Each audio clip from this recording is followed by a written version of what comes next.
Olá, pessoal. Vou tentar outra estratégia, usar o Loom e fazer o exercício pela tela do meu computador, tá?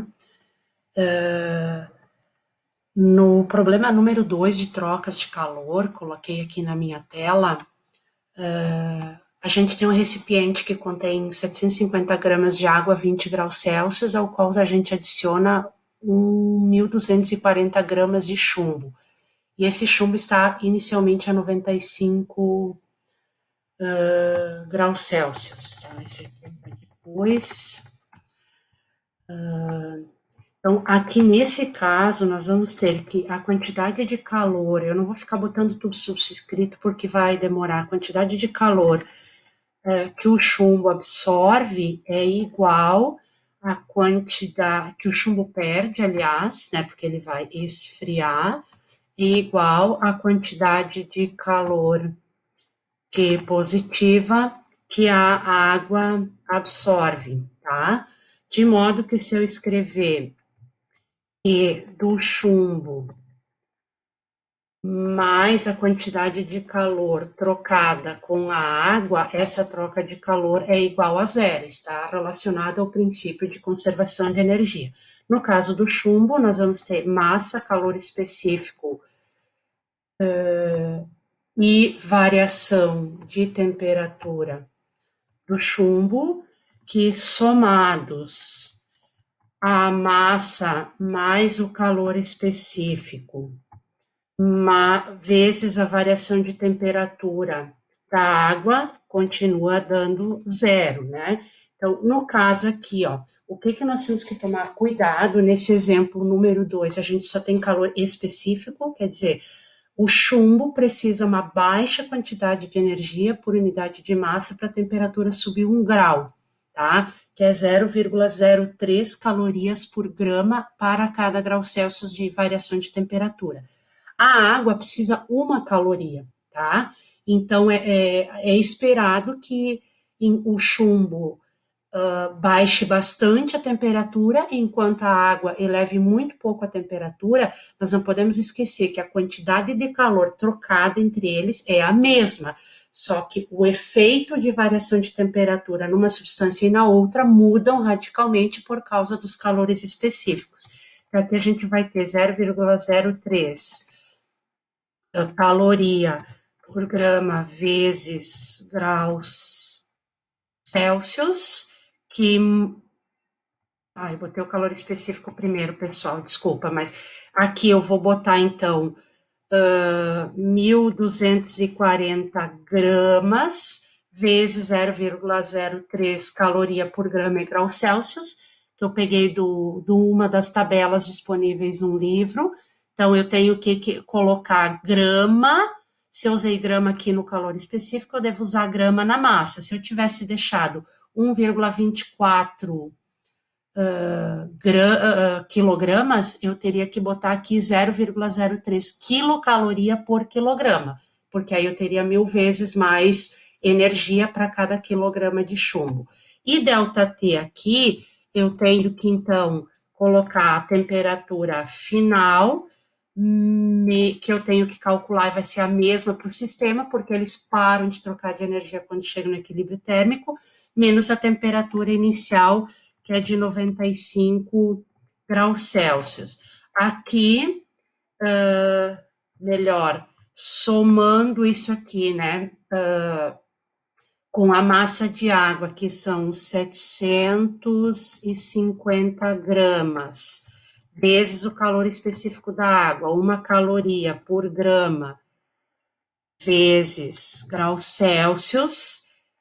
Aqui, da mesma forma, multiplicar pela temperatura final, que é desconhecida, menos a temperatura inicial da água, que é 20 graus Celsius. E isso tudo, não dá para esquecer, é igual a zero.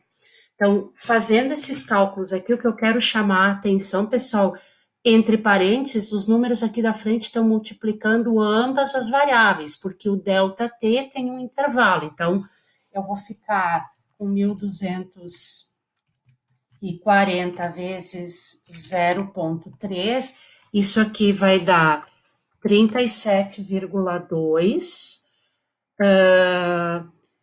grama multiplica grama, vai cair essa unidade fora. Aqui a unidade vai ficar, então, caloria por graus Celsius, que está multiplicando, até vou botar a cor diferente aqui, está multiplicando TF, que é a nossa variável.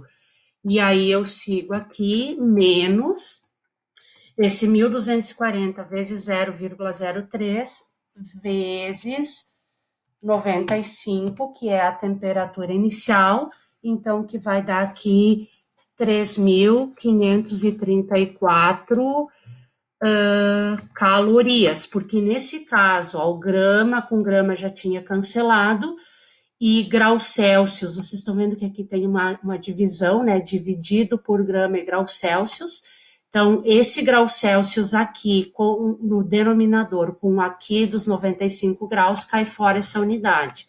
Seguindo a nossa soma, 750 vezes 1 aqui vai sobrar, vai dar 750, com a mesma unidade que eu tenho aqui, que eu posso copiar, Ctrl C, Ctrl V, caloria por grau Celsius, porque a grama já elimina, menos aqui, esses 750 vezes os 20 graus Celsius da temperatura inicial. Então, menos 15.000 calorias igual a zero. Bem, pessoal, aqui vocês podem ver que agora os dois termos que tem a temperatura final, que é a nossa variável, tem as mesmas unidades, caloria por grau Celsius, então podem ser somados entre si. Isso vai dar 787 é isso, né? 750 mais 37,2, 787,2 calorias dividido por grau Celsius multiplicando TF. E agora já vou passar para o lado de lá da unidade, porque agora eu preciso ir separando, né? Eu tenho aqui menos 15.000 calorias, somados com menos 3.534 calorias, eu tenho menos 18.534 calorias, mas quando passa para o outro lado da equação fica positivo, de modo que agora TF, então vai ficar esses 18.534 calorias, divididos por 787,2, chegamos nos nossos 23,54 graus Celsius, porque quando a gente divide este termo por este, em termos dimensionais, a caloria é simplificada e aí, de fato, sobra a unidade de graus Celsius. Na letra B, nos é questionado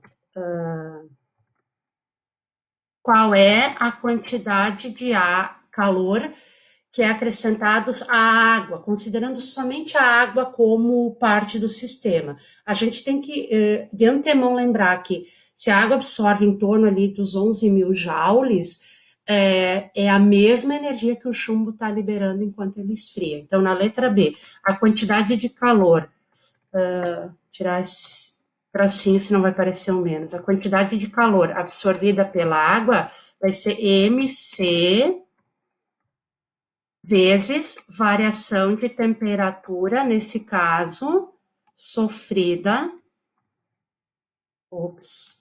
Deu um tiltzinho, eu queria fazer Ctrl C.